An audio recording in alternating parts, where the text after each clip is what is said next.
اور نماز اور تلاوت قرآن پاک کے دوران ٹوپی پہننا اور نہ پہننا کیسا ہے اسحاق اعظم صاحب؟ نماز کے دوران ٹوپی پہننا تلاوت کے دوران بھی سنت ہے، تلاوت کے دوران تو نہیں، نماز کے دوران تو سنت ہے سر ڈھکا ہوا ہو۔ ویسے نبی کریم صلی اللہ علیہ وسلم کا جو معمول ہے وہ تو ہر حالت میں سوائے احرام کے، لیکن یہ نہیں مانیں گے ان تمام، تبھی میں نے ان کی طرف دیکھا۔ اچھا آپ اپنا بتا دیجیے گا۔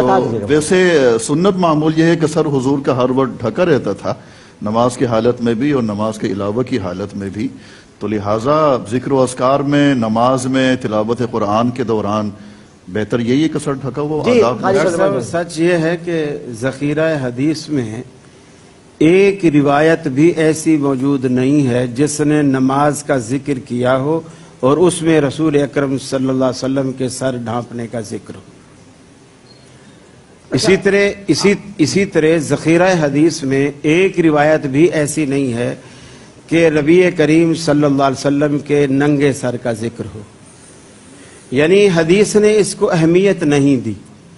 اور بخاری شریف میں جو رسول اللہ صلی اللہ علیہ وسلم کا فرمان ہے کہ اگر اللہ تم پر وسعت کرے تو تم 2 کپڑوں میں نماز پڑھو، اور اللہ تم پر تنگی کرے تو 1 کپڑے میں نماز پڑھو۔ وسعت میں بھی اللہ کے حبیب نے 2 کپڑوں کا ذکر کیا، تیسرے کا ذکر نہیں کیا۔ اس پہ دین فطرت کے تقاضے بھی داخل ہوں، میں آپ کی بات سے اتفاق کرتے ہوئے کہتا ہوں، ہو سکتا ہے کوئی جنگل میں کہیں ادھر ادھر اس کو نماز پڑھنی ہے، اس وقت ٹوپی میسر نہ آئے تو ضروری نہیں بنایا کہ اس وجہ سے وہ سر نہ ڈھکے اپنا، ہے نا، اسی لیے حدیث میں نہیں آیا۔ جنگل میں تو بہت کچھ میسر نہیں آ سکتا۔ اب جیسے زینت عموماً لوگ پیش کرتے ہیں ٹوپی کے لیے بھی کہ خذو زینتکم عند کل مسجد، کہ جب بھی میں زینت کی چیزیں اپنا لوں، تو زینت میں سمجھتا ہوں ٹوپی سے زیادہ زلفیں ہیں۔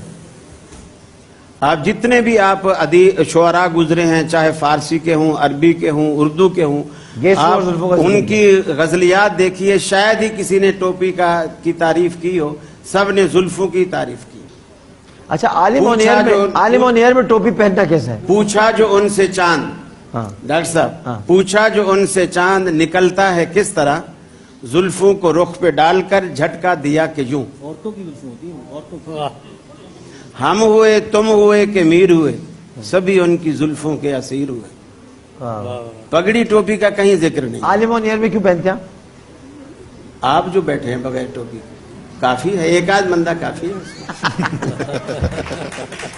گڈ بات، بہت اچھی بات، بہت اچھی بات جی۔ اچھی، مگر یہ آپ نے وضاحت کر دی، ابھی یہ مجھے آپ کچھ کہہ دیں، اس میں کچھ بتا دیں۔ پہلی بات تو یہ کہ ماشاءاللہ قاری خلیل صاحب سے مزے لیتے ہیں آپ، ٹھیک ہے؟ نہیں بھائی، میرے بھائی بھی ہیں، میرے بزرگ بھی ہیں، میرے استاد بھی ہیں۔ لیکن آج یہ پتہ چل گیا قاری خلیل صاحب زلف پرست ہیں اور حسن پرست ہیں ماشاءاللہ۔ ہاں، حسن، ان اللہ جمیل و یحب الجمال۔